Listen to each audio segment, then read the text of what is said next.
everybody. This is our Tekken 8 tier list that came from the same stream that I did the Universus Roadmap in. I wanted to isolate it a little bit so that you guys could watch it without having to go to the stream and click around. Just like the roadmap video, it's going to be mostly unedited from the stream. Unlike it, though, I'm not going to do little cut-ins here and there because it's already a pretty long tier list. And I mostly just wanted to edit it separately because I didn't advertise that we did this in the stream. And I wanted people to see our thoughts on Tekken. So please enjoy this tier list. It's pretty funny. We have some interesting thoughts and some hot takes. So yeah, please enjoy, guys. And if you already saw the stream, you aren't going to be missing anything by skipping this one. This is for anyone that didn't see the stream. So enjoy, guys. See you in the next one. Speaking of things we're happy about, how do you feel about Tekken as a set? You don't have to be happy about it.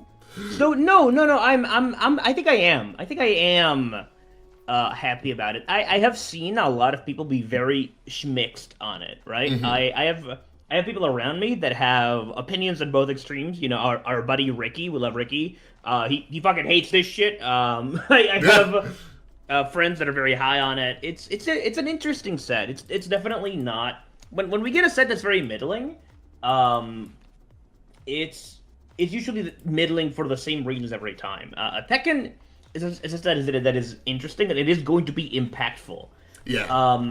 The only issue is that it has a lot of weird chaff.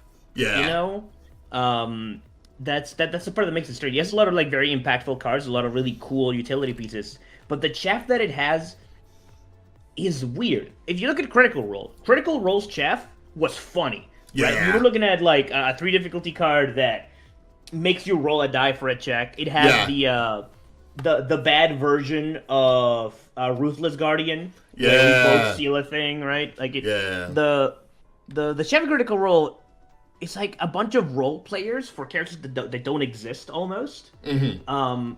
And in Tekken, most of the chef is just like understated moves. It's just weird. It's weird. It's a little weird. It is a weird design route to take, and I think I agree. Yeah, I think I agree. Go ahead. What is fascinating me the most with this set is how polarizing the community has been about it. I feel like I've either seen I fucking hate Tekken, I want the set to burn, I want it to die, or I've seen I fucking love Tekken, this is the greatest set of all time. Like there's no in between. I mean, like I have seen in between a little. Like I have an in between take. I feel, It is very interesting how different takes people have on it, and I think that's. So let's talk about the good and the bad. The central mechanic of the set is going to be the most polarizing thing. Like heat is very polarizing. I feel, because we've had 2 of these before. We had Roman cancels and we had power tokens, right? I don't think any other card's going to make those for the foreseeable future. Maybe power tokens, maybe. But those are rewards. Yes. Right. Those are things that are, you get them, and getting them is the good part. Yeah. As opposed to heat, which is a setup. Yep. I think almost every heat move is bad, because it requires you to make a heat to even be allowed to play it. You can make a deck based around it. You can, absolutely. Yoshimitsu is very consistent with it. If you don't go in the good zone, you can run 80 Burges of cards that do it. But look at what it's doing to your deck to try and get one of these moves to resolve, right? Yeah. And even then, you can try for the most consistent thing in the world. You're going to have a game where on turn 2, you have 2 Ultimo Jaguars and you don't have a Hito. Yes. The thing that I find very interesting is that I think the 2 best ones are 2 that you have to have a heat token to even play. It's Ultimo Jaguar. And then I think Meteorate is pretty crazy if you have a heat token. Yeah, it's either Meteorate or Divine Domination or whatever. Divine Domination. Yeah. Those are all really, really solid cards. But if you don't have a heat token, sometimes you just brick and you can't play the cards in your hand, which really sucks. No. So Gavin, no, because Destructive Form is just a card that rewards you for having heat, just like all the other attacks do, right? It's the same thing. If you have Destructive Form on the board, it doesn't really do anything if you can get the heat. Destructive Form is a good card because it builds itself when you attack with it, which is, funnily enough, what it has best at in Elisa. It gives you another draw, which is funny. But I will say, almost all of the characters are interesting, and that is what makes it not a bad set more than anything else. 100% agree. I think the characters are fascinating, and I really, Yeah. I like. I think that each of them has the potential to be solid, depending on support they get in the future. Exactly. And a lot of them are honestly just solid right now. And I think that's really that excites me as a player, that I can keep looking back at these characters to see what they get in the future that continues to make them fascinating. I cut you off a little bit, but no, all I was gonna say is like the reason Turtles is bad is because the characters are like unviable, almost absolutely. If Turtles could be in the exact same place that it is now, but if you could reliably play as Raphael, that wouldn't even be a problem. yeah, 100%, because people would still buy those boxes to get the alts, right? Like, I think the strength of this set is that the characters are playable enough that people are going to keep buying for the cards. People are going to keep buying It is because very ironic that the set with the characters that all suck is the one where every character has like 5 alts. yeah, It's yeah, it very sucks. sad. It sucks. Ah, man. It breaks my heart, dude. But I mean, like, in each of the, like, I've messed around with a few of these characters, and I have yet to play with one of these characters. I think I had a little bit of a Kazuya crash out on stream, but I think that's just because we didn't have all of his cards yet. With, like, having the cards that we have, I have yet to play a character where I've gone, wow, I think this guy, like, is unplayably bad. Even King, who I had, like, that, mild crash out on stream against you when I was playing against that. I think it's fine. I think King has potential. He's certainly not great with what he has access to right now, but I think that this is another one of those. There's potential for this guy to get good things in the future. And that's how I feel about most of these guys. Yeah. Yeah, with that, do you want to rank these guys with me? And did you have anything controversial? Let's do it. Let's be controversial. Did you have anything you wanted to say about that before we do that? The one thing is this set. If you depending on what kind of player you are, the set has a lot of ultra rare duds. Yes. Depending on the kind of player that you are, there are chases. The chases are very identifiable. Journey of Redemption, Omega Chase, Yep. right? Tricoya Pilgrimage, Tempest Demon Godfist. Zeus Unlimited would be if it didn't have the promo. Zeus Unlimited is I'm thinking about the UR slot, but yeah, Zeus Unlimited would be sure. if it wasn't a promo. Mandate Order, Twist Reality, Ursine Might, Violent Past, Channel Chaos. Those are like the chases, and then depending on what you're interested in, you might want some form of Restore Ally, you might want some Godfists, you might want some Naniwa Peacemaker Knuckles, right? But there are a couple of these actions are rough. There's the UR Arena, which I'm not even going to talk about right now. Yeah. Yeah. And then the secret rare slot's pretty good, to be honest. The like the Monday Catastrophe, Dismantle Spark, Zeus Unlimited, Anger of the Beast, Impenetrable Defense, and Devastate. Those are all desirable cards. Yeah, I don't think I would be upset about pulling any of those, which is The shocking. Devastate is the weirdo one. Devastate is the weirdo one, but it's not bad. It's just weird. No, 100%. 100%. Yeah, I mean, like, I agree. Like, there's a lot of ultra rares that you will pull and you'll go, okay, this is sick. Like, I wanted this. Or ones you'll pull and you'll go, I can find room to put this somewhere. And then we're all going to open Phoenix Stance and be like, God damn it. Yeah, we are going to open something like, what is it even called? It's like Sky Burial, and I'll be like, I fucking guess, man. Yeah, I fucking guess I got Sky Burial, man. Yeah, it's Sky Burial is one of those cards, it's kind of an interesting thing where, like, the heat token cards feel unfairly nerfed a little bit because they're all, like, 4/4s instead of 5/5s, because they have a nutty effect if you have a heat token. But I feel like they're a little too careful with that. Because then you look at Radiant Pegasus Bomb, and it's like, okay, 4 mid for 6, no restrictions, and it also has a really strong effect. It's like it's part of the power budget. Yeah. Some of these. Yeah. Sky Burial is great. The fuck. It's great if you have a heat token. It is great if you have a heat token. Is the big thing.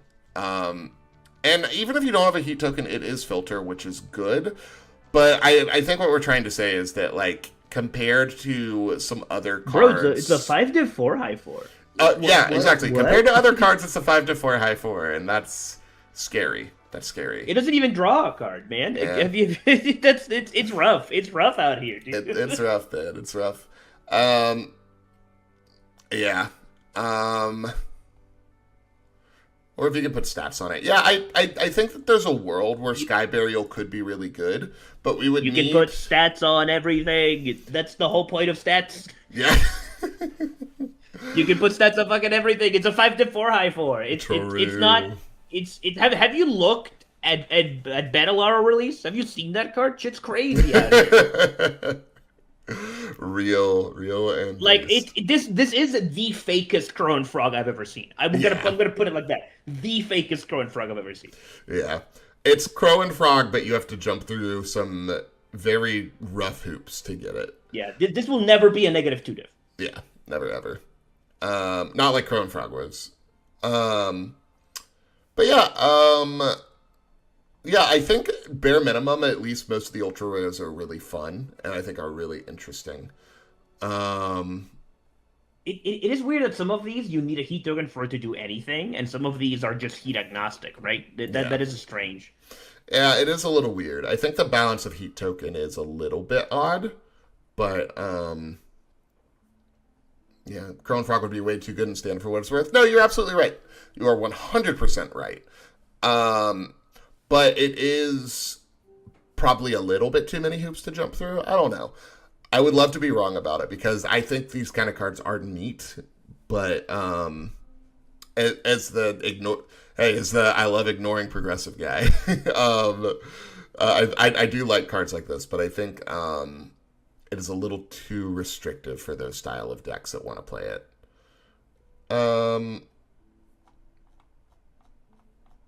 Yeah, I'm excited to open this set. I am very much so looking forward to opening it. It's going to be a blast. Let's stop baiting people. Let's rank this.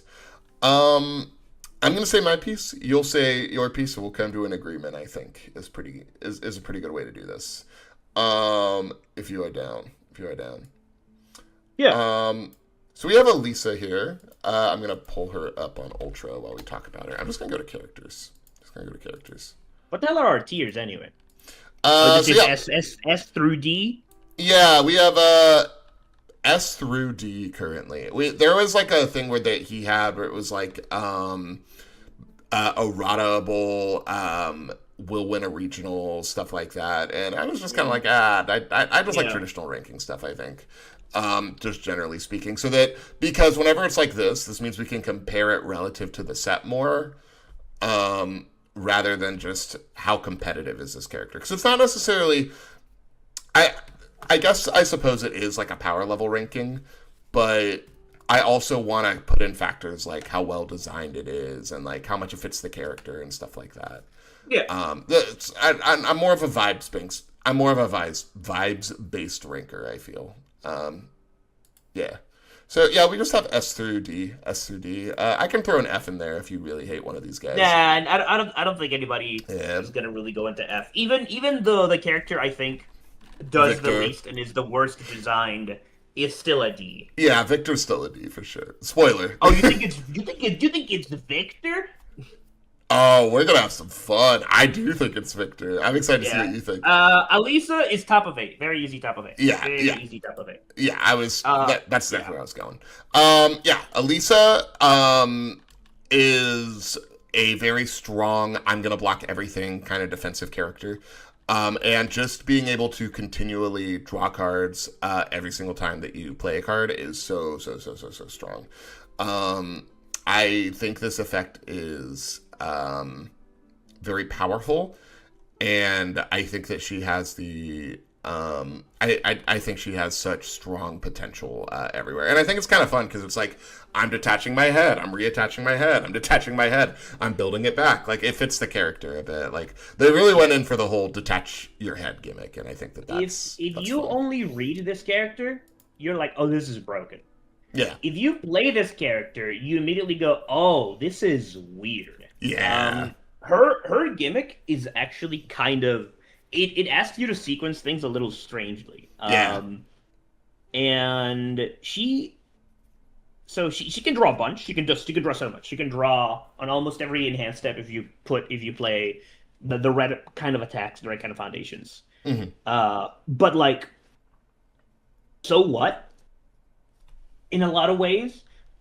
For you to draw that many cards, she is asking a very high investment from your stage and from your deck, to the point that a lot of the time she runs out of cards. Believe it or not, she can run out of cards because a lot of what she's doing, she will have a huge stage. She will have like 13 foundations on the fucking board, but she will run out of cards. Mm. Um, she's a strong character, but like her ability to chain block is not that high without the Jin's glove, Mm. because building a foundation on defense a lot of the times takes a cut out of your hand. Yep. So it's weird. She really benefits from the 32 health. She benefits from the good symbol having Jin's glove, which is unbelievable for defense. Hmm. And she can be a very belligerent character. She can attack you 5 times on turn two, Hmm. if you can get there. Yeah. Like she can play so disrespectful, but I don't think she's broken. No. I don't think she's unfair.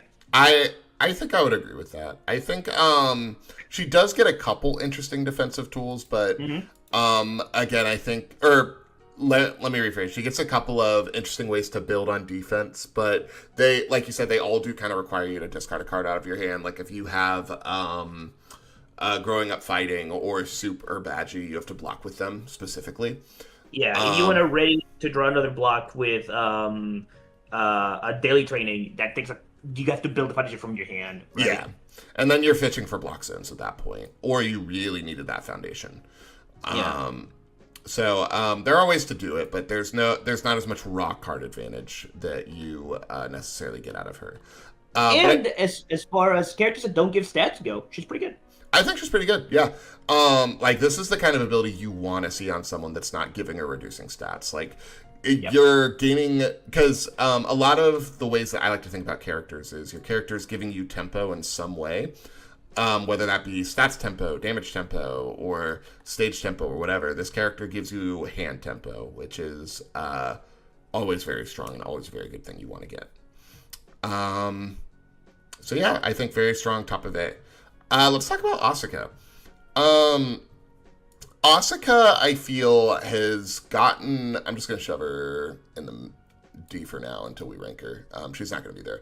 But, at least in my eyes. But, Asuka, to me, is a character that I've seen get a little bit unfairly hated on because she. A lot of people. She has been the definition of we're going to write this character off before we actually playtest against it at all. Because a lot of people have been like, oh, well, I'm just going to build to infinity and build very strong defense, and she's just never going to be able to get counters on her because I'm never going to attack her until I have the kill hand, which you can do, and that is going to be the strategy to beat this character. But that's assuming that Asuka isn't going to interact with you as well and also build a big stage and also, like, because she solves the offensive problem on her face, she can tailor her deck to be more defensive and she can tailor her deck to have a strong stage like that and be able to survive an attack string and then backswing you and just be able to stop you from killing her. She's the water symbol, right? Like she has a lot of tools on the water symbol that can clog both card pools to get her counters or to just reasonably do things to stop your kill string. So I think this character for me is like honestly, this is I want to say like bottom of B character for me. But I could see top of C as well. That's where I was gonna end up. Yeah, I'm giving her credit, because she does have the ability to put a bunch of stuff in her card pool very easily. Yep. But this is a character that, unless you decide that you're dead, she can't really turn to you. Yeah, no, 100% not. And she has a very big weakness in that she will use a lot of her hand to defend, and then it's up to God to see what happens. Yes, 100%. Yeah, her defense is also not that great, because she doesn't have it on face. Yes. Right? She has to get it from the deck. She has to get it. She has to have her defense on board or her defense on the hand. And you can have a lot of deflect, you can have a lot of minus speed, a lot of card pool clog, but like, what if you don't have it? You know, it's what if it gets shut down and you have no ability to like block on face or anything like that? It's tough. It's tough. It is. She solves the offensive problem only if your opponent is either forced to or decides to walk into it. Sure. And for that, I have her a little bit lower than you do, but I'm down with bottom of B. I'm down with bottom of B. Let's do top of C for now, and then when we see how other characters rank. Because I want to believe, but I have played these games before. I know what Jackie Briggs does. Yep. And Asuka's, they might build a 2-pass for 5 turns, hoping that you would just walk into it. Yeah. I think that is also a very pilot dependent thing as well, and a very deck construction thing as well. I think the deck construction of this character is going to matter a lot, and I think as a pilot you have to be willing to poke even without counters and find ways. You got to have a proactive game plan. You have to have a proactive. You have to figure out how to have a proactive game plan and not let your rival just sit there and stare at you. Which you cannot have 91 Peacemaker, 16 deflect moves, and 2 besieges and hope that does it. That won't do. Yeah, 100%. I agree. Let's do top of C for now and see how the other characters stack up, and then if we feel like she's a little bit better than some of the other ones, we can go bottom of B. I think that's a good way to do it. Let's talk about Eddie. I think Eddie is a very, what's the word? I don't want to say polarizing necessarily, because it's not really polarizing, but I think there are a lot of people that are very, very, very, very, very high on Eddie as a competitive character. And I do think that he's solid.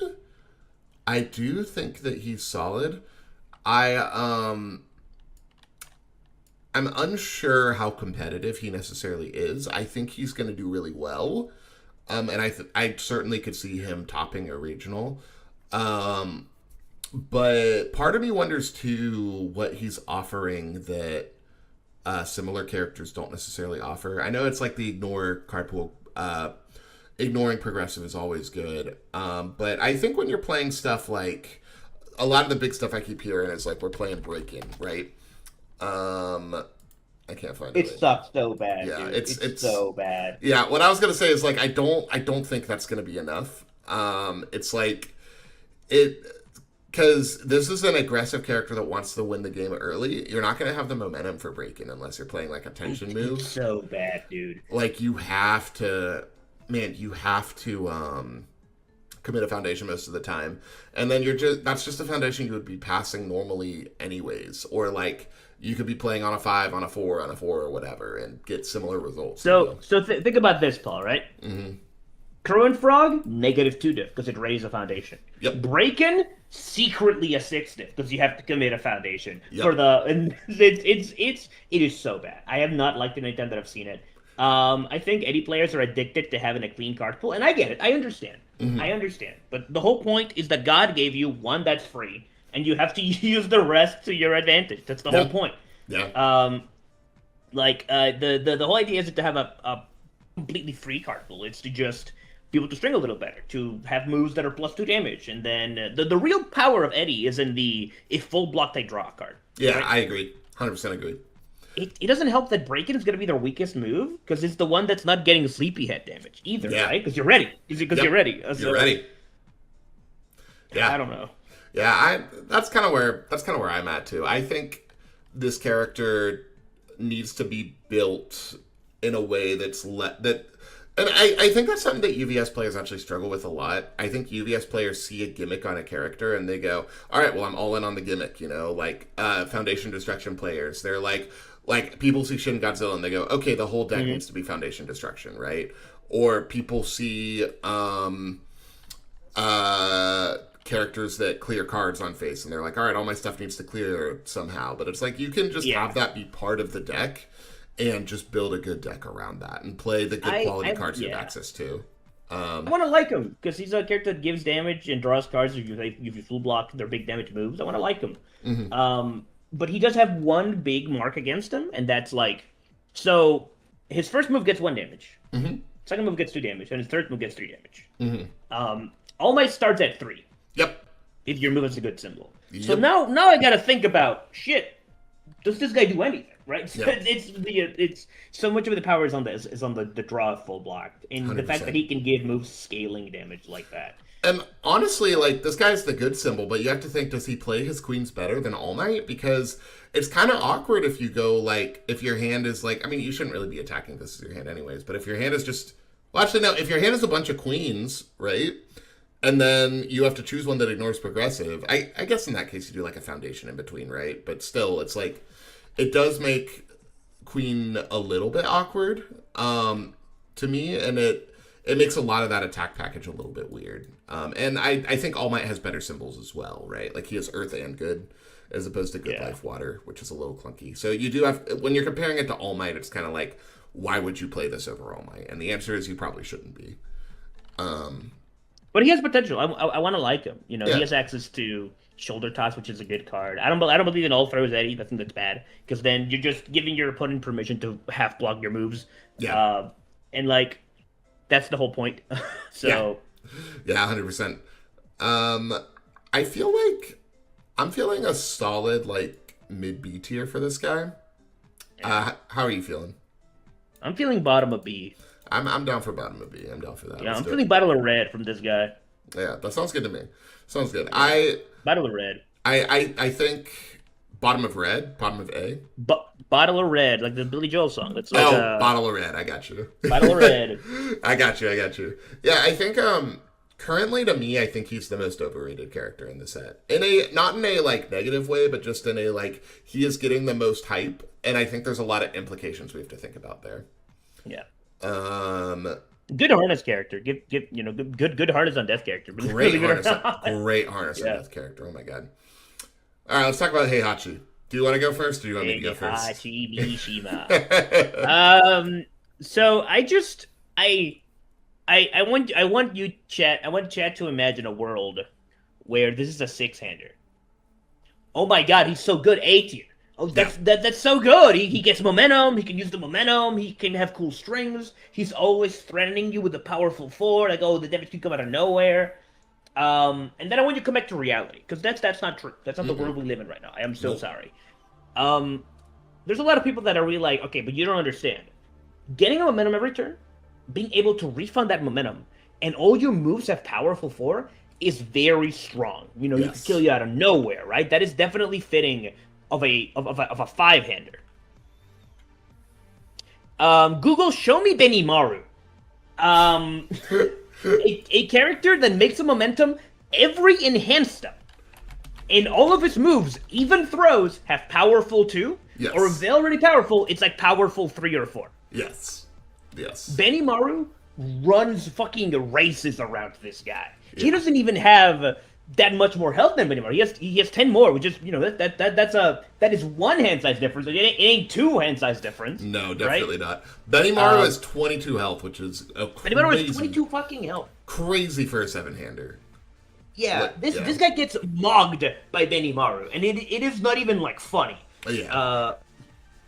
Like it's a Benimaru looks at Heihachi's ultra rare and says, "Dude, thanks. That's awesome. That's awesome, exactly what I wanted." And then he leaves with his money. Yeah. It's fucked up. Yeah. I will say, like you said to your point, if this was a 6-hander, I think this guy would be crazy. Just like you were saying. I think this guy would be fantastic. I think because of how much of your resources are going to come from your hand to be effective with this guy, him being a 5-hander is really, really a tough sell. And I think that's where a lot of the disappointment comes in for people. Because I know this is one of the most popular characters in the set. He's on the box. You know, we were promised Heihachi, and we got him. Dude, it's Heihachi fucking Mishima, right? Like, it's him. He's one of the most iconic video game characters ever, right? Like, him and He was in Soul Calibur. Heihachi and Kazuya are, like, two of the most iconic characters ever, right? Like especially not just in fighting games, but like video game characters, like those guys are the shit. Like, period. Yeah. Like, and to see Heihachi here and he's just kind of like whatever, it's sad, man. It's sad. It makes me as a fan of cool characters sad. And it's I don't understand, because again, this is such a minor point because the health, it really isn't that important. Sure. But it is. Like, Balnut has 36. King Ghidorah has 33. Maiden-kun has 36. That's a 36-year-old man. Yes. Fucking, the bad Aaron has 36. Mikasa, a character that draws checks notes 9 quadrillion cards, has 35. What are we doing here? What does this have 32 health? Bro, Aaron 1 has, I think, 34, right? Yeah, Aaron 1 has 34 health, dude. Bert 1, a 6-hander? Bert 1, a 6-hander, has 35, dude. Yeah, this guy has the same health as every other 6-hander in the set except Kazuya. And he has the same health as Kiryu, a funny hander. Yeah. It doesn't make a lot of sense. I think he got super nerfed. Yeah, like... It's a minor point. I think people were scared of this guy.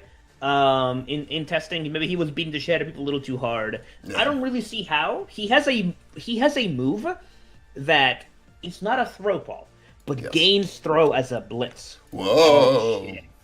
That's how he gets you. He gets to send a powerful 4 throw. Whoa! What is this move? It's a 7 diff that requires heat. Yep. Bro, what are we doing here, man? Like, again, I insist. I'm telling you, Chad, Benimaru can do this shit to anything.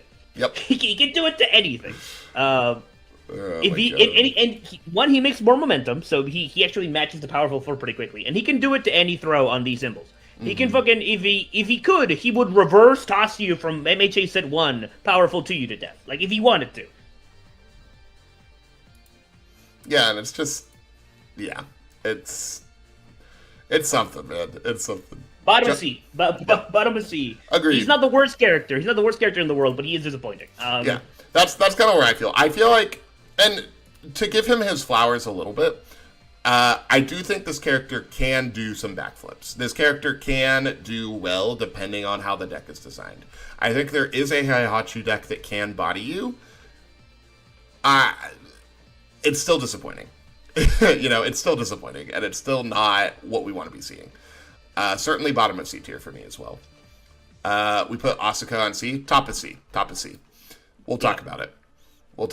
I said bottom of B, and Jose said top of C, and I said Tom, it's a evolving, living tier list. Okay, so how about you give us the fucking ad revenue before you start making judgment calls? Okay, buddy. Okay. Mm-hmm. Yeah. All right. Yeah. Let's talk about Huarang.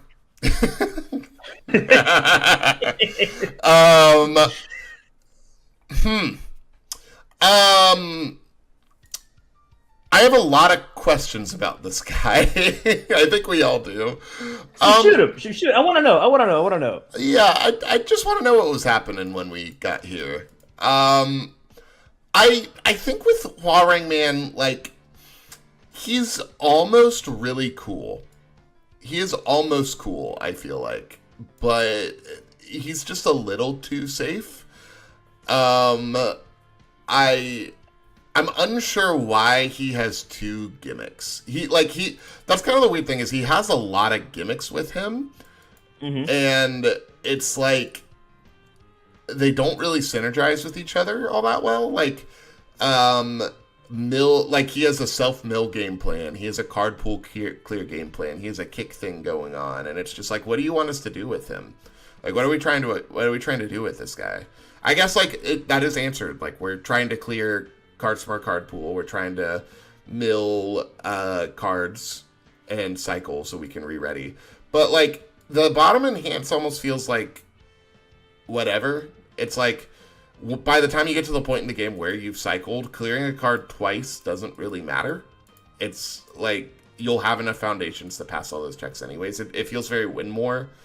And the mill 2 as well is like you can't really punish your opponents for attacking you, like because it's this attack, it's not your attack. So if you want to use your face to mill on their turn, you have to give them a bonus, and that sucks. That's really bad.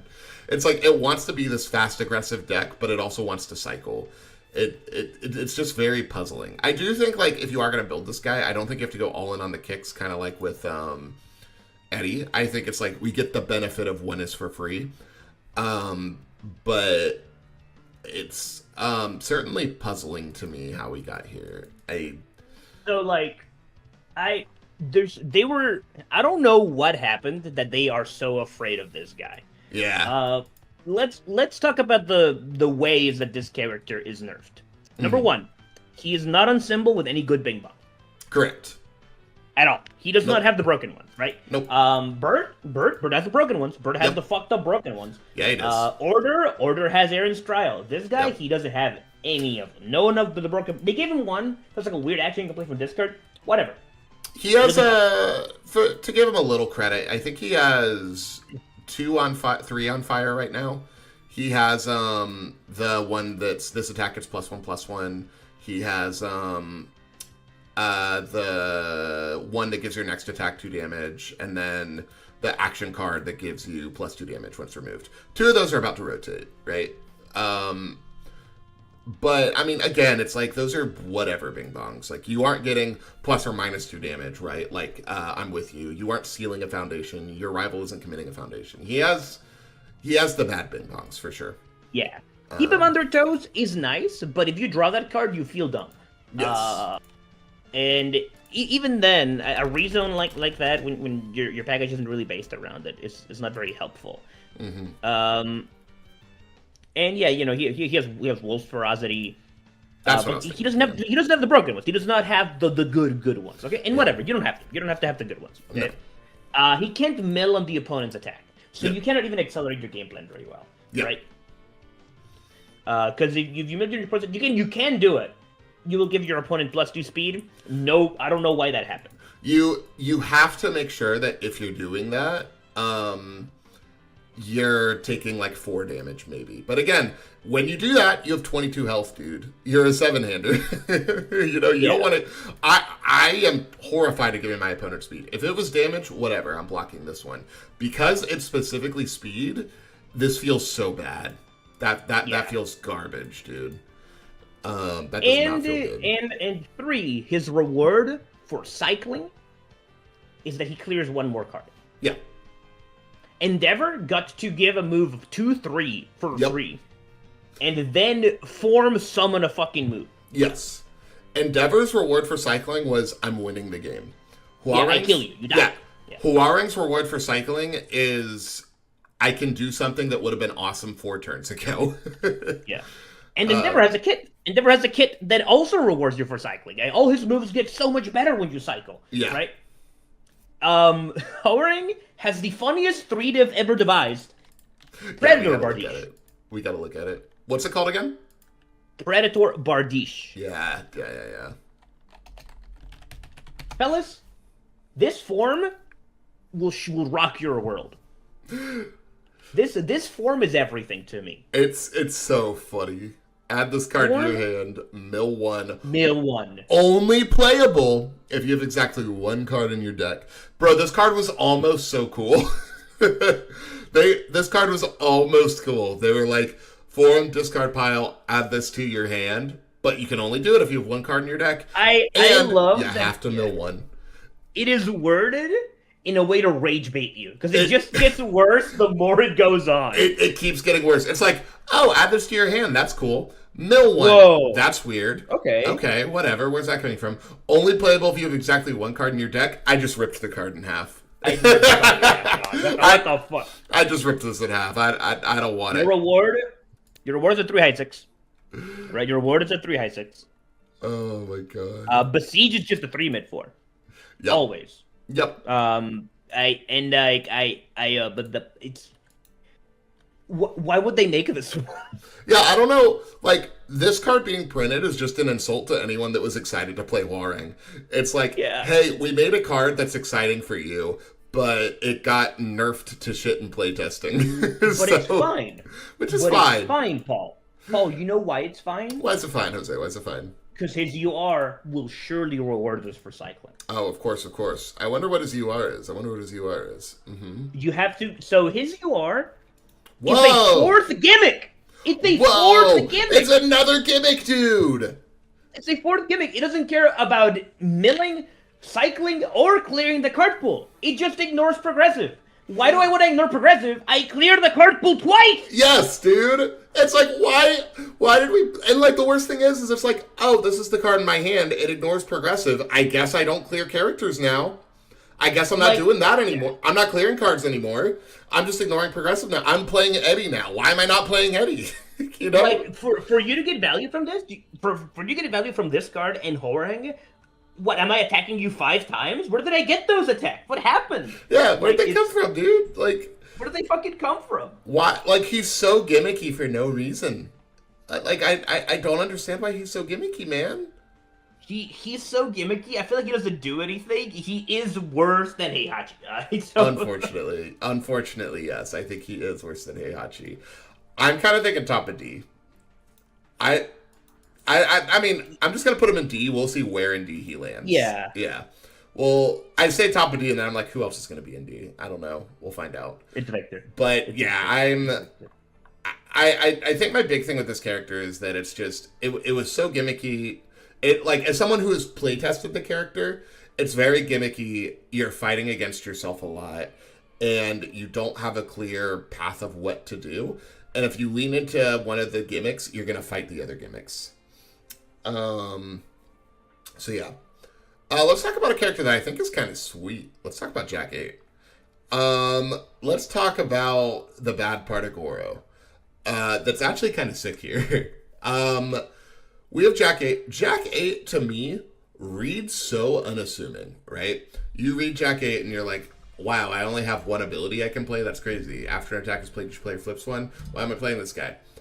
Committing cards to pass a check, each of your face-down foundations count as 2, because of the implications of Titan moves, is actually kind of cool. He gets to play a lot of high difficulty moves very easily, which helps him find the stats he needs to be successful. The face-down foundations cannot be frozen or destroyed by rival effects. Seems like flavor text, but that's actually really, really good in a world where we have a lot of decks that are trying to freeze you. Like Mitch is very popular right now. Foundation destruction is a big part of the meta right now, right? We have Fatal Cleave everywhere in every Death Attune deck. It should be in every Death Attune deck, right?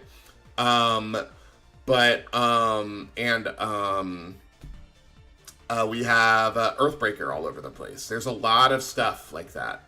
And I think that he has the potential to play a lot of cool strings. Like, obviously, the one everyone talks about is the Colossal Confrontation string, where you play one and you can tutor the other 3.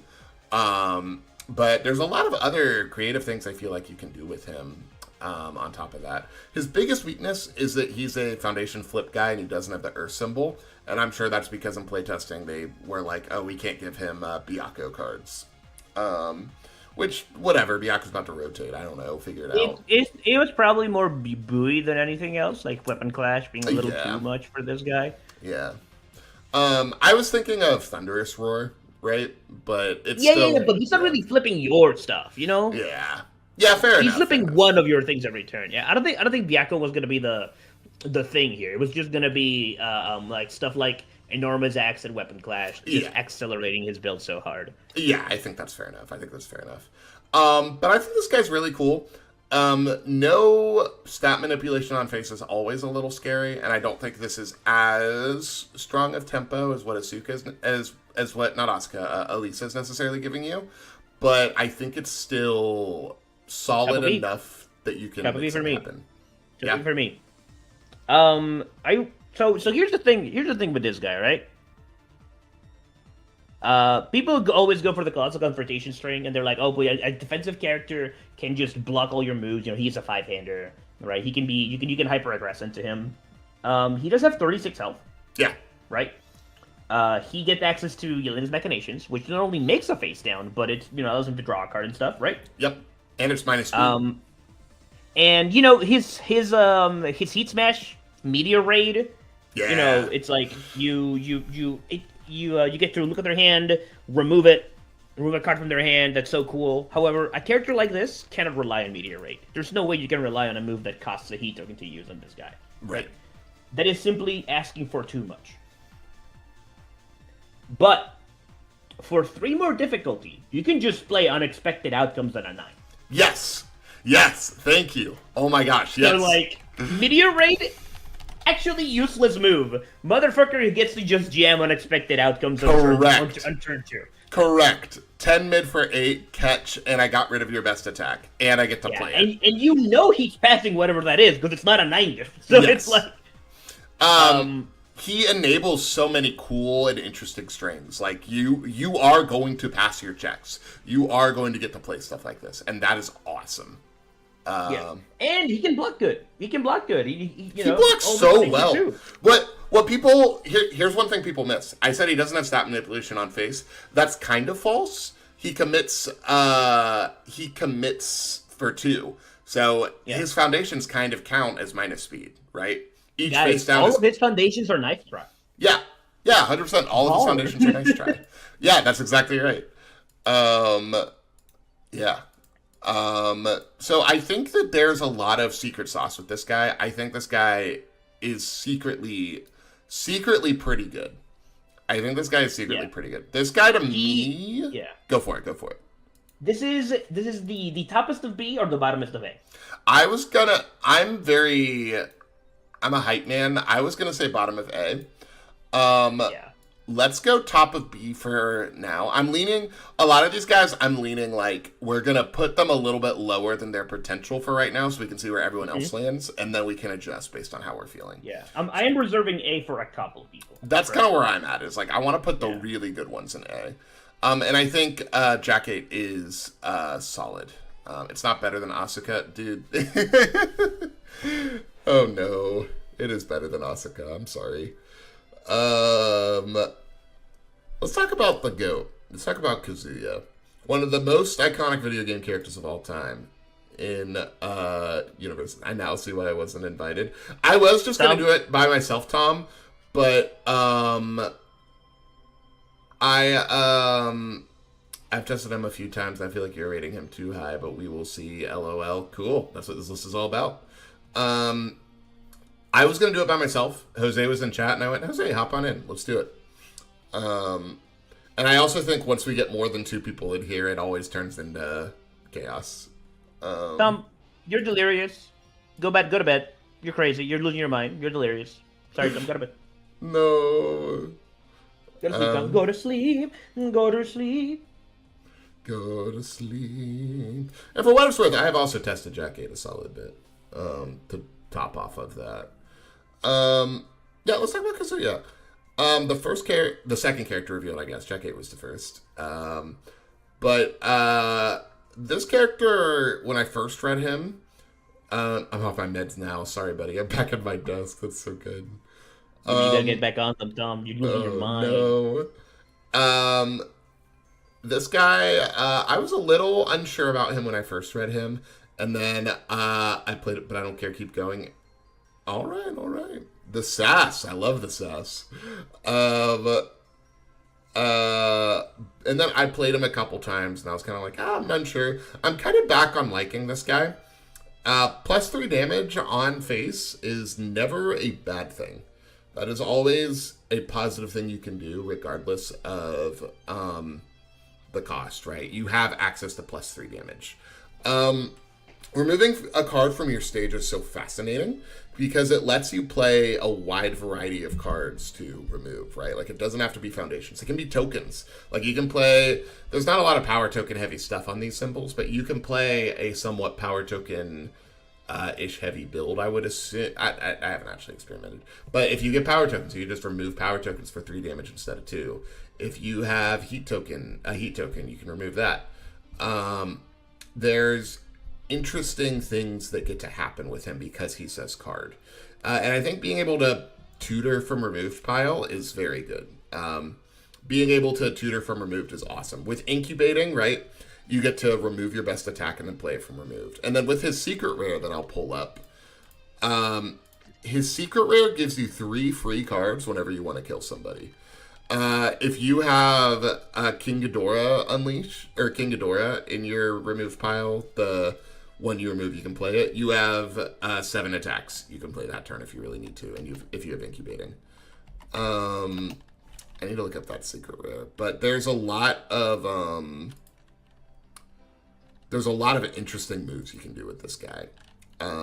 Yeah, so discard pile, you remove another copy of Demonic Catastrophe, and now you can play both of those copies, right? You removed the other one, now you can play this one from your discard. If you have another Demonic Catastrophe, you remove this one, now you can play another one, right? Like, it's cool that you get this, and you get,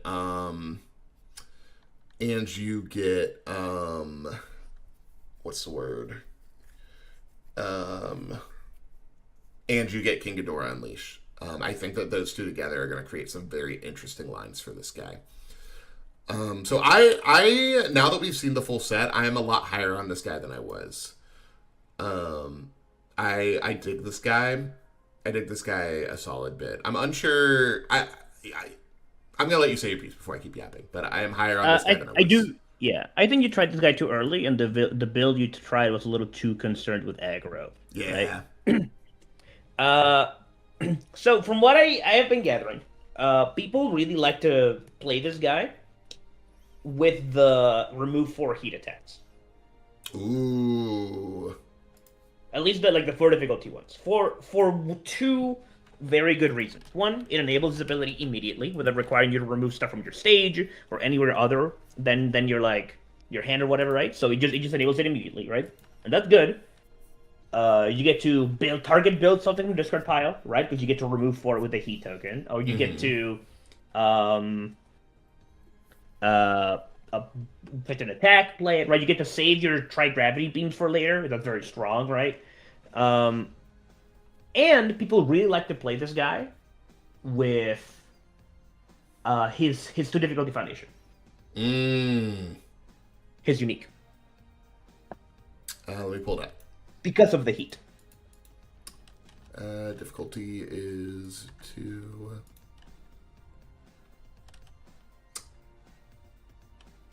Oh yeah, Devil's Instinct. Yeah. So if you go, one of the moves that gives you heat, remove 4. Actually, let's make up a string. Let's make up a string, right? Let's say that you go 80% into move that gives you the heat. You'll remove a tri-gravity beam. Into tri-gravity beam on a 6. Let's say you check a 4. You remove this card. You check the 6. You're good. You committed nothing to pass that string, right? This guy can make use of the 1 diff that removes 10 cards from the discard pile. Crazy style. Yeah. Actually. Remove 4 King Ghidorah Unleash. I'm gonna kill you, right? Like that like was exactly where my brain went. Yes, it's yeah. sick. He's very deceptively really good with all of those cards. Yes. Better than everybody else with all of those cards, really. Agreed. And yeah, the Demonic Tempest or whatever combo that you said, sending 2 6 high 10s, very, very strong, right? Very good. One of them is free. Very, very good. Yeah, it's awesome. And then your King Ghidorah Unleashed all being like 4 high 7s is more horrifying than it. Well, not Rodin gets him to those stats too, but still, it's like no. Rodin gets him to 8 high 8. Yeah. Comparing to Rodan is walking in circles. Exactly. Yeah, so we're not going to do that. Lee Noko, it works. It works. You don't have to worry about it. We know that it works. We know that the Roman cancel removing the beginning of the turn counts for Kazuya. Because he says turn. Yes, he does. Yeah, you don't need to make a ruling. We know that works. He says turn. Okay, bet. I will say too, just the 2 diff that's just flip draw a card and then if you have no Devil Gene counters, you remove one. I think that one's totally playable. There's It is. there's some other similarly shaped ones that work with Devil Gene counters that are just like, yeah, this is totally fine. Reina's one diff. I Yes. think it's only on chaos. I think it's only on chaos for him, but it is very good. That's Yeah. a good card, even without the Devil Gene. Yeah, that card's awesome. That one's really, really good. Yeah, there's a lot of strong things you get to do with this guy, and I think that I think he's gonna end up being very good. I might overshoot my shot a little bit. I might go for A tier for this guy. How do you feel about that? I would also put him at the top of B. All right, let's do top of B. But yeah, my A tier is small. I believe you. I think your A tier is gonna be maybe 2 characters. Yeah. Yeah. Yeah, I think your A tier is 2 characters. Yes. Let's do this. Do we want to have an S tier at all in this circumstance? Because No, actually, I don't. I'd rather not. yeah, I think that's fair. I would rather reserve an alarm. S tier for like title of terror level characters. Yeah, I think I agree. The attuned Claudio card is really good, and the Rhino One Diff is really good. Attuned Josh, Claudio... you just made up a card. You have just invented a card, and I think it's fucked up. You did that. I think it's fucked up. What is the attuned Claudio card? It must be a void attuned move. Yeah, Vanishing Storm. Let's look at it. Vanishing Storm. Oh, I have difficulty 2 in there because I'm dumb. Oh, that is cool, yeah.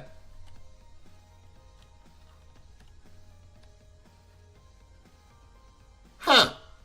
Yeah, that's really good in him. Yeah, that's a 5 mid for 9. I like that, yeah. Yeah, I like that. Yeah, I think top of A is correct. I'm a very generous overshooter, I feel, with tier lists a lot of the time. But yeah, I think S tier is just for characters that are breaking the game. I think that's totally correct. But yeah, I think Kazuya is super cool. That's not the card? What are you talking about, bud? Yeah, what are you talking about, bud? What you talking about, bud? Oh, after this. Oh, Forbidden Exorcism. Oh, yeah, Forbidden Exorcism. Forbidden Exorcism. Yeah. Sure. Yeah, that one is cool. Yeah. That Okay. is better. Let's talk about King.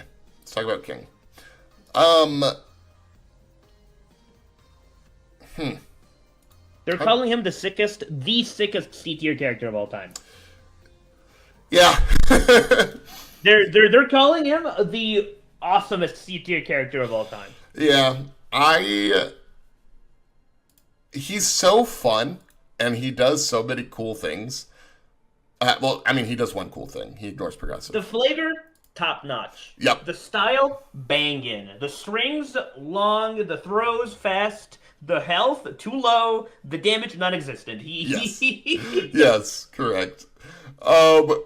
I do think this character is really funny in the sense of, like, if you fail to kill him, he can just gain a lot of that back. And I think that's there is strength there, and I do think that there is strength in playing recuperation time. His best foundation is a 3 diff. His best attack is a 2 check. You hate to see it. You just hate to see it. You do. I do think he's interesting, and I do think he has legs, but I do think you have to solve a lot of puzzles with him. And I think, like, the rough thing with him, too, is being a 5-hander in a string deck is not the best. But, I mean, I guess that's what they had to do to make an ability like that fair. Yeah, he's a character that is going to be a blast to play and probably not get very far. If they had given him Shining Wizard, he would be the S tier band character. What Shining Wizard? Shining Wizard. First of all, have you heard that name? Have you heard the name of that move? Sounds familiar. It's a throw that King does when he's running at you and hits you with the fucking knee. It's Oh, it's not a card. We're it, just okay. no. Okay, If he had a Shining Wizard, if they gave him that move from Tekken, he'd be busted. He'd be fucked up. But alas, he doesn't have it. Alas, alas. I do think he's really cool. I give him a lot of style points, right? He gets a He's so lot awesome. of style points. He's so awesome. Unbelievably so flavorful. Unbelievably So flavorful. But he is bottom of C. Funny. He is bottom of C for sure. He maybe not bottom. Because like what's our bottom of C? Currently it's Asuka at top of C, Heihachi also near top of C. I would put him below Asuka. You think he's better than Heihachi? I at least so like, the issue is that Hidora is mogging King, but he's mogging him way less than Benimaru is mogging Heihachi. Fair enough. Hey, fair enough. I actually think that's very fair. I'm in. All right, we'll put him above Heihachi, and we'll make Jet very sad. Let's talk about the broken one. Well, maybe not broken. The good one. The good one. No one in this set is broken. But the one that I think most people read and is like, okay, this guy's pretty good. Let's talk about Lars. Lars is very solid. Just to get that out of the way, Lars is going to be our other A tier. Lars is going to be our other A tier pick, I think. If that's who you were thinking as well. It sure isn't. Oh, you're thinking Yoshi? Oh, you're thinking Reina. What am I talking about? You want to put Reina there? Sure isn't. I have a very controversial opinion on Lars Alexanderson. Interesting. Oh, interesting. I'm excited to hear it. I think Lars is good. I do think Lars is good. I think the take that we're about to hear is that why would you ever play this character over All Might?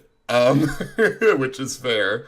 Or why would you play this guy over some of the other strong good characters? I do think the ability to turbo build things on face is pretty cool.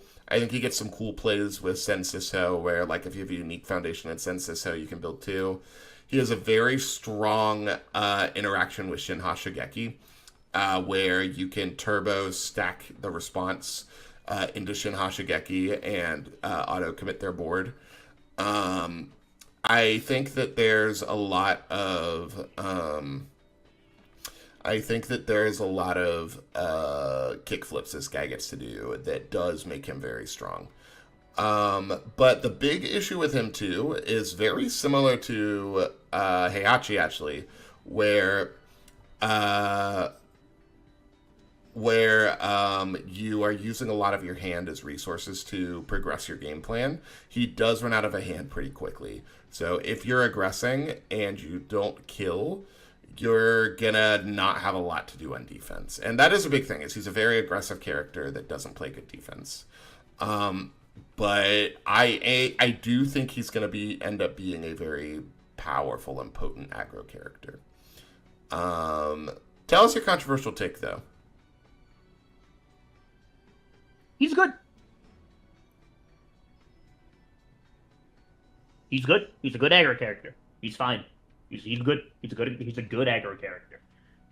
But where Elisa runs out of cards in hand very quickly, Alexanderson bleeds cards in the hand. Just absolutely runs out of them so quickly.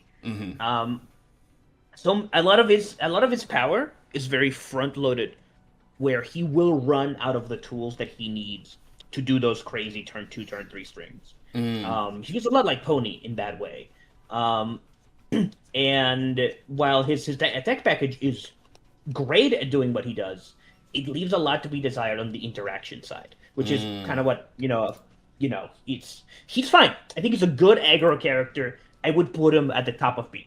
He is fine. He's a very strong aggro character. I do not think that he is that good. And as for why you would play him instead of All Might, there's plenty of reasons. There's actually plenty of reasons why you play this guy, not All Might. He's a lot more aggressive early. He has fire and order, so he has access to some very important attuned cards that All Might doesn't get to, right? You get this kind of momentum from your opponent. You get to maybe play some defensive actions like Mandate Order or stuff like that, right? Like his symbol identity is very strong. His symbols are crazy. Mm-hmm.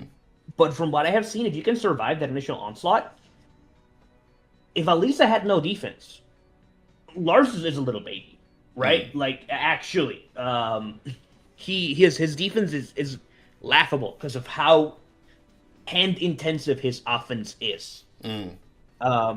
He has one thing that allows him to be unbelievably aggressive during his turn, Mm. and that is limited entry. Limited entry is a nuts card for an aggressive character that gives stats like this. Blinking limited entry, picking it up with Senses and building it back down, being able to look at the top 4 for another attack is unbelievably strong. But you gotta find it, and you gotta find your heat token. Same for the United Front situation with this guy, right? If you can find United Front, you can find limited entry. Your strengths can continue. You will not bleed cards out of your hand, but you need to find that heat token. So, and I think the more that your deck requires you to find that heat token, the worse you are at aggressing early. I'm not saying I don't believe in him. I don't think he's bad. I think he is fine. I don't think he's an A tier. That's valid to me. I think that makes a lot of sense to me. I'm down for top of B. I'm down to compromise. Top of B is not bad. Top of B, top 8's a regional. Easy. Yep. Top of B, top 8's a regional. I agree. But does it win a regional? That's a good question. Let's talk about gimmicky characters again. I like gimmicky characters. Nina Williams. Form once per turn. Try to play one attack with printed damage 3 or less from your discard pile. When it leaves your card pool, remove it. After you attack with printed damage 3 or less, deals damage clear from your card pool. I think I already know your take on this character because I remember you were talking about her with Thomas in Team Chat a bit. And one of the things I remember discussing is that if you don't find her cards that boost stats, you're kind of worse Mikasa in a lot of ways. In that you are, whenever you're going to clear stuff, you're not getting the same. Are we shitting on my dreams again? No, maybe. In the sense of you don't have the damage for it to be effective, and you're playing a bunch of printed 3 damage moves. But if you find the cards that pump damage, she can be pretty solid. But you have to make sure that you can find her pieces, which does make her a little bit tricky. I think that she does have the potential to do some strong things. I think being able to play True 100 from your graveyard is very strong. I think being able to play the zero diff move that also has True 100 text on it is really good. I think getting to play a move that bumps stats like that every turn at printed 3 damage is awesome. I think her other moves get a little bit... her other moves need to be able to present similar stats, I think, for her to be effective. How do you feel? If she had water, fire, or earth, this would be a different conversation. We would be talking about some other shit. Yeah. But alas, this is not a heat ray merchant. This is not heat ray merchant. Form True 100 is very strong. The whole point of this character is that you are sending moves that are very fast, right? That's the idea behind the 3 damage gimmick character. A bunch of 5x3s. She's fine. You know, her gimmick is weird. Where Pattern of Terror gets to summon a move that's for 7, Nina has to summon a move that's for 3, right? And only some of those moves get really big. And the other ones, their utility is not that high. It's a bunch of weird moves, right? Tom has a list that plays a lot of cards that get quite big from the discard pile, and that's very cool. But she doesn't have like a tempo move that she gets to summon. She doesn't have heat ray. She doesn't have heat ray. She doesn't have a move that draws 2 cards. She doesn't have a move that target flips a thing and gives you damage later. She has True 100, which is huge. But like, and then what? I was never high on death by degrees, like everyone else was. Because 5 mid 3 is not as good as 4 low 4 a lot of the time. That's just how it is. And it being a 5 diff, the fact that you have to set something to target destroy a card, if it's a punish, you don't have to do it. But like, it has added utility, but I was just never really high on it, like everybody else was. I think she's cool. I think if you run her focusing on the clear card gimmick, that's a mistake. I think if you run her too focused on um, playing a bunch of wacky moves, I think that's a mistake. I think she really benefits from having a solid 3 damage move that she gets to summon mid-string, and then her whole package has to be built around that thing. Kind of like Titan Terra was doing a little bit. Where it's Yeah, like, exactly. Yeah. I think I agree with that, and I think again, like that's kind of been a big theme of the night is that a lot of these gimmicky characters you can't lean into the gimmick too much, because the more you lean into the gimmick, the more that you are sacrificing yourself from playing better quality cards. Yeah, because clearing your move once it hits, that's a reward in itself. That's a good. Mm-hmm. That is a good thing you're getting just there, right? Yeah. Yeah, 100%. Kind of like Uwabami Paul. Yes, we know. I mean, hey, we could just be playing Uwabami, Dan. We could just be playing Uwabami.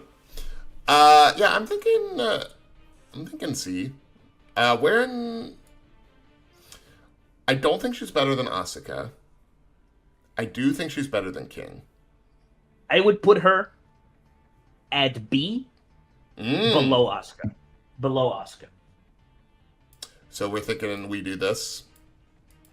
Yeah, we are upgrading Asuka a tier, finally. Excellent. All right. Thomas, congratulations. We have upgraded Asuka. Finally. Tom, welcome. Welcome, Tom. We have made it to B. We have made it to B, Tom.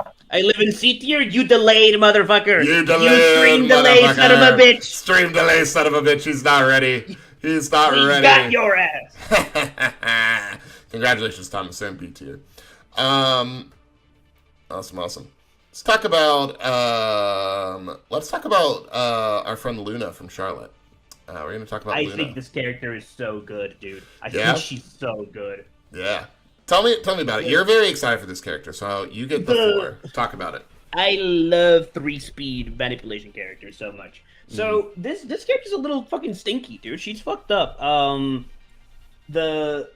She has like a deceptively high amount of health.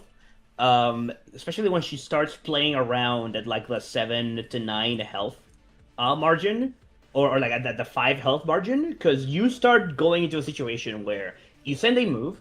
If she partials it, you might need to attack her 2 times before she even flips, right? Her ability to block out of nowhere with like no assistance from the stage is unbelievable. Thanks to that -3 speed on face. And once she flips, it's free. I have had a lot of fun playing this character and blocking moves without using my hands, and just daring my opponent to try and get me to spend that too. That's cool. It has been very strong. Because of that also, stuff like class membership feels very good in this character. I had a turn against Sam where I was at like 9 and sent a big move, and I partialed with like Divine Defender, flipped 3 class memberships. I gained 8, and then I Mikasa defeated the female Titan. So then I ended at like 17. That's awesome. This character plays her secret rare very, very, very well. The card is really good. And if it's effective, it's crazy. Yeah, that card is awesome. Yeah, and again, when she is at like 5 to 3 health, it's awful, dude.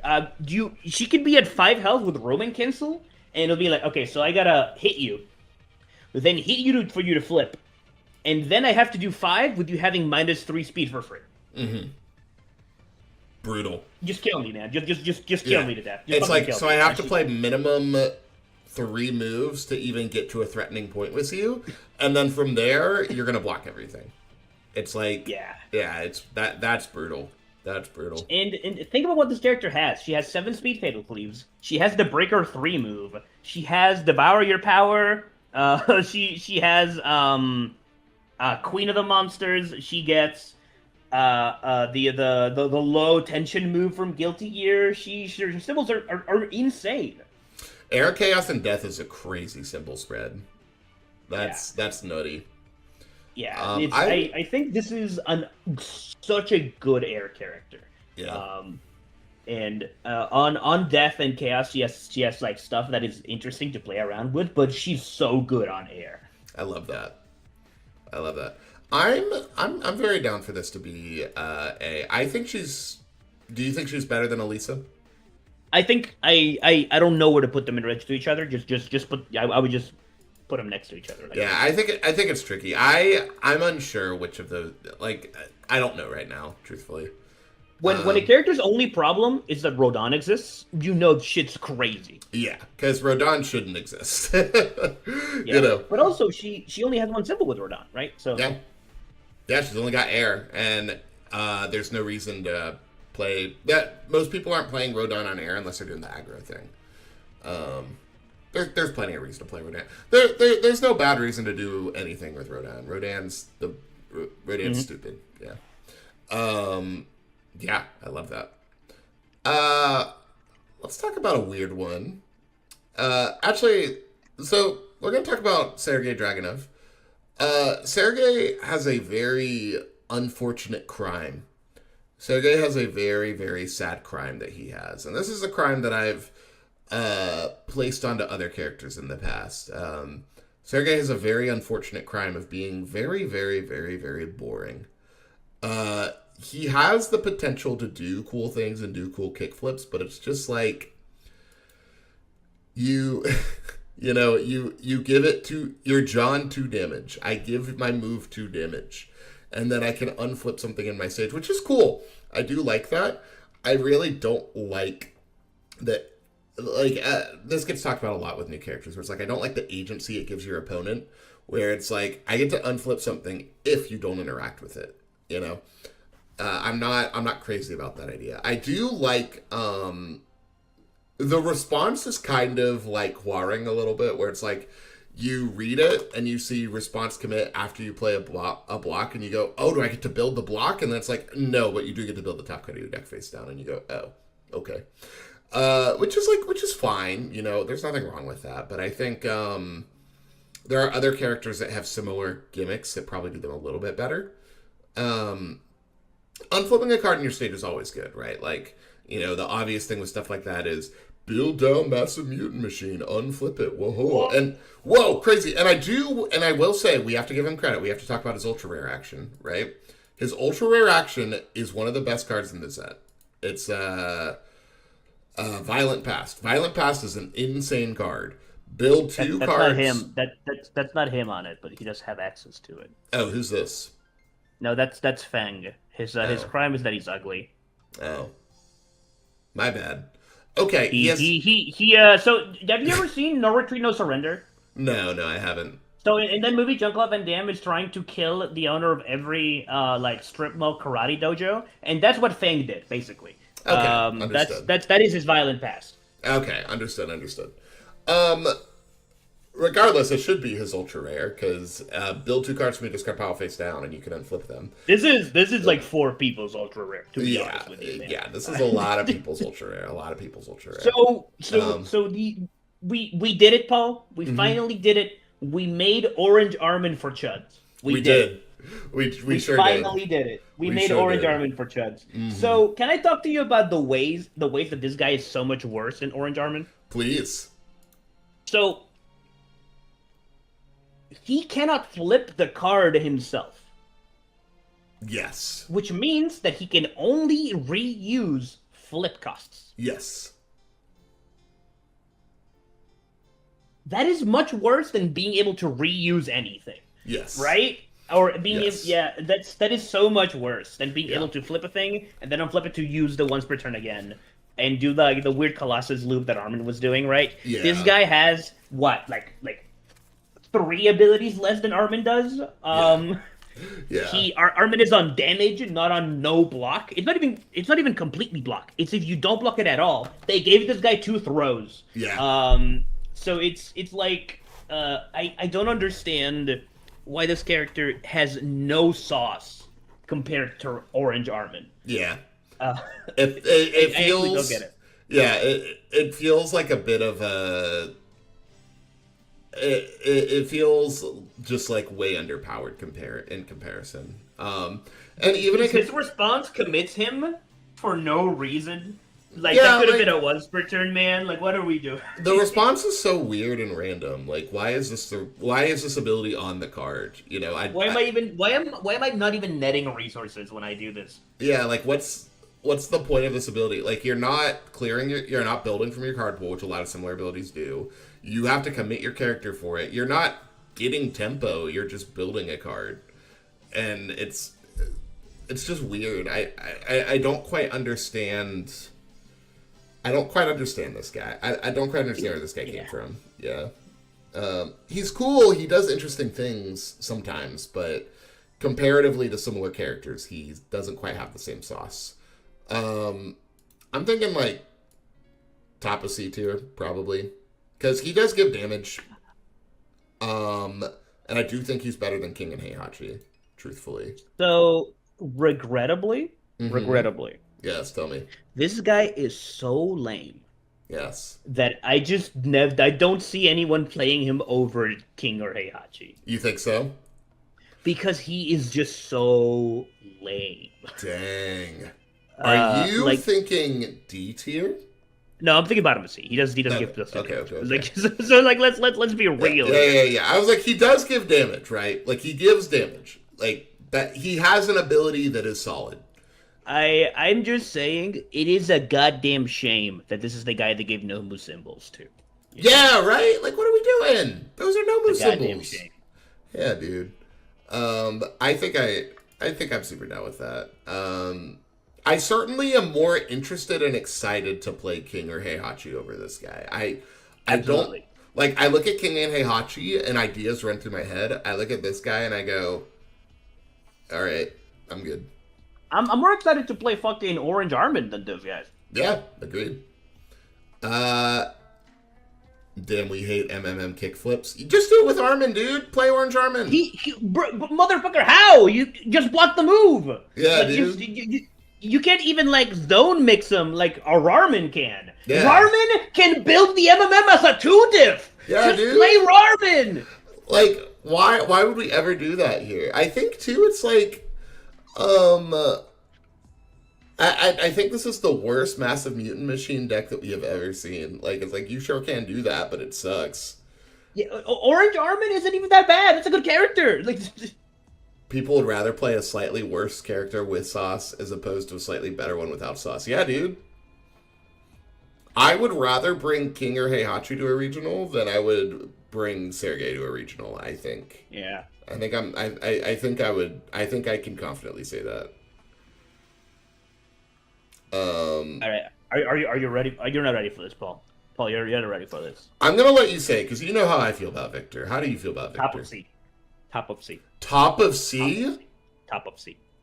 You gotta explain, dude. You gotta explain. Explain your Victor thoughts. This guy is because this guy. Let me be clear. This guy's bottom of D for me. I know. You gotta sell me on Victor, dude. You gotta sell me. Okay. So, before, it was only Karambit. That's very middling. Mm-hmm. I don't know how I feel about that. But then they printed Violet Suit. Now I'm thinking about stuff. Okay. Now you got me thinking about stuff with this Violet Suit card, okay? So Victor Chevalier, right? His checks to play assets get +1. So Violet Suit becomes a 0 foundation. Sure. A 0 foundation, that when you commit it, your rival commits a card. Okay. I'm with you. That's again. like gotcha. That's like gotcha, dude. I'm with That's you like again. I'm with you again. Yeah. Karambit on a 1 difficulty card, -2 damage when you commit it. That's not even that bad. -2 damage and stun 1, dude. That's like Master of Drunken Fighting, right? Yeah. That's just not even that bad. Takami Kazuchi blows. The Cursed Blade Yoshimitsu blows. Let's just not worry about those. Let's just worry about the other ones. Let's do our fucking 0 diff and 1 diff cards that when you commit them, they stun 1 and they give you damage. Yeah. Yeah. And then let's think about the other stuff. You know, it's Yeah. That's really it. If you want to play a version of Sero 2 that doesn't have to commit his own foundations, it's this guy. I'm kind of back in with you. I see what you're saying. It's this guy. If you're playing detachable head, when you pick it up, you stun one. That's probably not as good as the other two, but It's not bad. It's not bad. It's not bad. It's not bad by any means. Right? Like, his airship's a 2-diff. That's meaningful. His Carbon Crusaders is a 1-diff. Like, he doesn't have to run full assets, but 4 of those assets are kind of foundations, right? So, like, yeah. I just don't think he's that bad. That's really it. You know? Fair enough, man. Fair enough. Yeah, I didn't think about the implications of Violet Suit and how just it's a foundation that stuns one when it's committed for anything. That's not bad. It's not bad at all. Yeah, his UR is weird, but at least it's not like a heat token enabler. His UR is only weird because it's a 2-check. There's cards that he gets assets to as well, or access to as well, that get damage based on the assets he has, right? Yeah, and honestly, if you just don't play his UR, if you pretend his UR doesn't exist, his 5/2, it's fine. It's a decent card. That is his UR. It's not worth the 2-check, but it's fine. That is his UR, right? Am I crazy? That is his UR, yeah. Yeah. Coup de Chevalier, yeah. It's not bad. Yeah, you give it 2 damage with Karambit and then draw 2, discard 1. Or it doesn't count towards progressive, or you freeze. You know? Yeah. Man. I can't believe you're selling me on Victor. I was so set in my ways on that guy. I was very set in my ways on that guy. Yeah, he gets to block with airship. His check to block gets +1. He flips the fucking 1-diff to build it down. Like, dude, they printed a card that says sacrifice 1 foundation or asset. This attack gets -2 damage, and didn't put it on Victor symbols. No, they put it on Nina symbols. No, they didn't want him to have that. It's too good. Yeah, I mean, like, yeah, I see. I understand. I understand the vision. I don't hate it. I don't hate it. I hate it. I don't hate it. I don't know if he's topping anything or doing anything crazy, but I don't hate it. You know, we're kudos to the people that want to play Victor. Yep. You know what? I am going to compromise with you. You have convinced me a bit. We'll put him under... No, because we want to start controversy. Let's put him top of C and see what people think. Because then people are going to go, what are you... They're going to be like, what are you talking about? And they're going to talk about that. Yeah. No, go for it. I do think Heihachi is worse than that. Like, I do think Heihachi is worse than that. Fair enough, man. Fair enough. You know, no other motherfucker's gonna stun to you on your turn by giving your move -4. Heihachi was gonna look at Benimaru in the top tables. He's gonna cry. So it's like, yeah. Yeah. I like it. I like that a lot. You want to talk about Yoshimitsu? What do you think about Yoshimitsu, Paul? Yoshimitsu, to me, has the potential to be a very good, one of those very strong blocking characters, right? A character that blocks very effectively. I do think he is the best user of Jin's Glove, just in the sense of if you want to block a lot with the same card, you can just Jin's Glove and block with the same type of card. But I think he is going to be very dependent on the asset hate that is represented in the format and the asset hate that is getting played in the format. They printed the best anti-Yoshimitsu card in the set they released Yoshimitsu with Ursine Mate. So we got like flip 1 rival asset or foundation +1/-1. We have Titanstone Knuckles, which is getting a lot more play right now. And we have more ways to deal with that stuff. However, search your deck for an asset is good. That is, that is bar none a good ability. After you play an ability on an asset, that character gains that ability. Getting to use the same ability on an asset twice is good. But I think it depends on how prevalent assets are already in the format and how much people are teching for assets, which should hopefully be always if you're a solid enough player, especially with Jin's Glove everywhere, right? So I think he is... I would say, like... I don't think he's better than Kazuya. I do think he's better than Jack 8 and Eddie. So for me, I would say middle of B tier. I think he is solid. I think he has good defensive pieces. I do not think he is as insane as I thought he was when he was revealed. Yeah, I think that's what I would say. I would say like middle of B tier. Yeah. Yeah. Yeah, that's what I feel exactly, yeah. All right, cool. Awesome. He has a lot of tools. He has a lot of options. I think we have a lot of good asset hate right now, and we are receiving a lot of good asset hate. This is unfortunate that like you want to protect the assets, so you want to run for faultless defense. Yeah. But he is like the best Jin's Glove character, so you want to run a bunch of protector lives. So it's like, you know, he's awkward like that. He's kind of stuck between two worlds in that way. He doesn't have anything broken to copy. Yeah.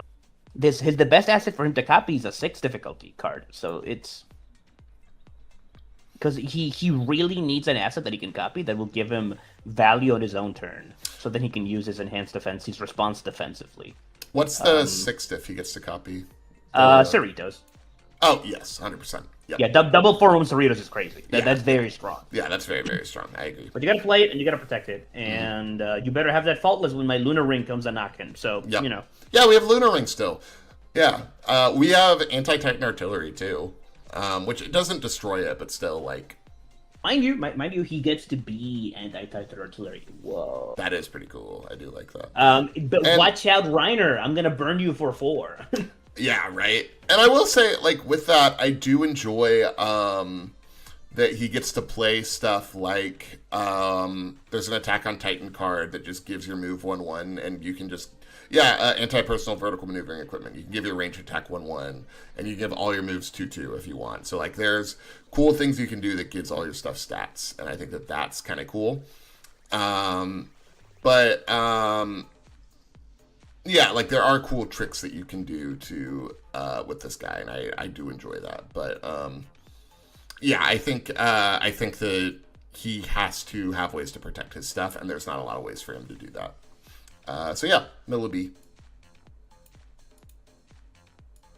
Yeah. Cool. Let's talk about Jin. I'm still kind of forming an opinion on this guy because he's complicated. So I'm not set in my ways necessarily yet. I enjoy the mini game that this guy gets. I enjoy that he gets this cool mini game of if there's a counter on the card, you get 2 damage, and then your rival's attack gets -2 speed. I think that ability on its own of my moves get +2, your moves get -2 speed is pretty good. I think that's cool. I like that he has... I really was looking forward to getting a new Jin this set, truthfully. Like when this set got revealed, I was very excited we were going to get a new enabler for the Jin 3 diff. The Devil Jeans. The Devil Jeans. Yeah, I was very... No, it's his pants, dude. He's got the Devil Jeans. I was so excited because the Devil Jean was one of my favorite cards in Old Jin. I loved... If you don't know, I loved Old Jin. I played Old Jin a lot. I loved that shitty-ass character. He was so bad, but I enjoyed it. And I enjoyed the minigame of, I get to re-ready and use my cool ability twice. And I love that they kind of leaned into that gimmick with this guy. They knew he was going to have that card, and they're like, all right, let's do cool commit effects. That's very exciting to me. And I enjoy the +2 to the check, and that you can build 2 foundations. He is very greedy on cards in his hand and doesn't have a way to draw. But I think that's fine. You can play... You can play cards that draw you cards to make up for that. And I think +2 and -2 damage, +2 damage, -2 speed on its own is pretty solid. And I think that he does get some cool mini games he gets to play. I think he may be working a little bit too hard to achieve what he's trying to achieve, but I do think he has potential to at least like I think this guy could probably top a regional with the right build. I think there are cool things you get to do. I think this is like I would put it like right above Yoshi, right below Kazuya for me. What cards, Paul? Yep. Tell me, Jose. Paul. Yep. Were you really excited about a new gen? I was. You were? Were you really hyped and excited for a new gen? Yeah, I thought it would be cool. I got wonderful news. I think this guy's pretty good. Oh. I think this guy's pretty good. All right. So they could have easily fucked me. They could have easily just ruined me by changing what mode he starts in. They could have easily done that, but they didn't. This is a character that, if going second, gives all of your moves -2 speed for free for existing. That's pretty good. It's pretty good. He can choose to give one move -4. Yeah. Yeah, because he can just get a check and then set himself up for next turn. That is very strong. That he starts out in that defensive mode. That makes him very, very strong. His ability to give all attacks +2 damage and then choose to build 2 foundations from his hand is also pretty good. Yeah. Right? Like I'm not gonna lie to you, that is mad solid. This character plays UFS a lot with you. Yeah. And importantly, he has a chaos good life. Yeah.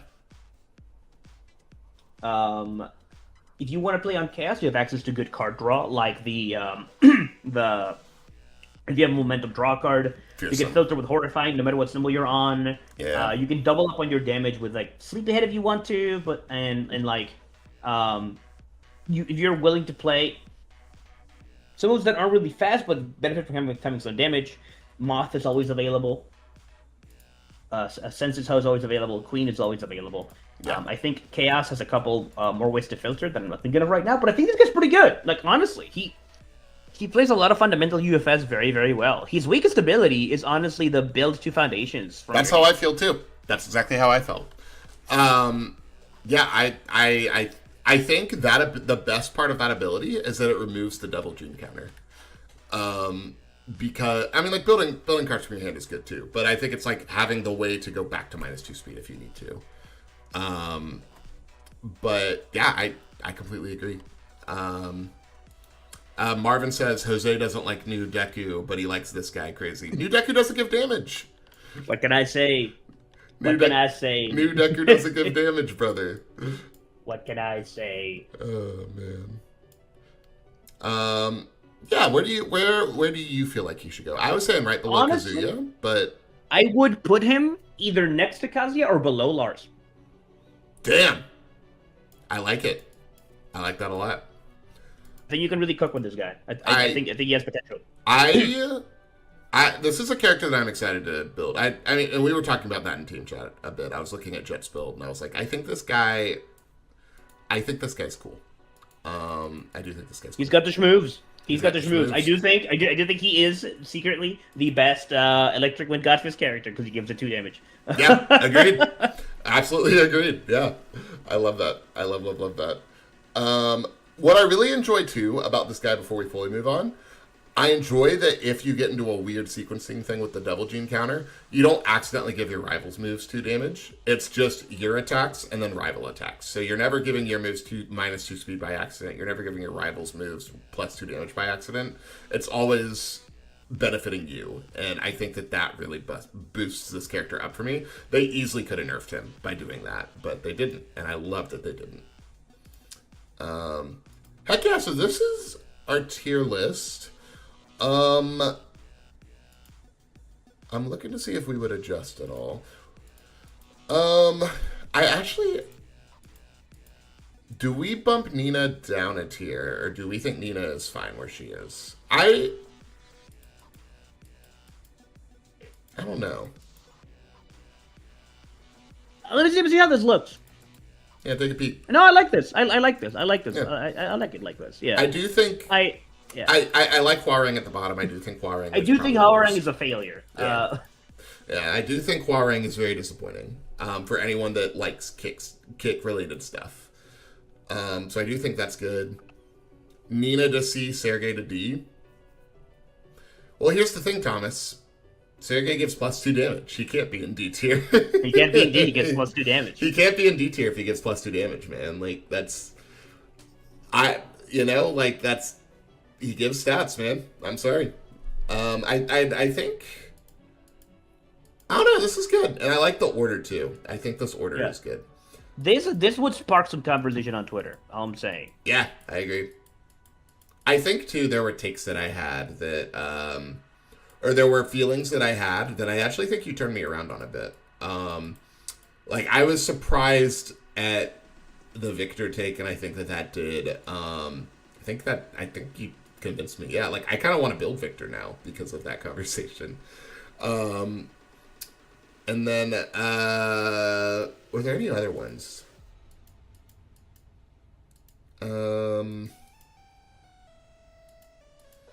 Lars, we were a little bit torn on, but I think I do agree.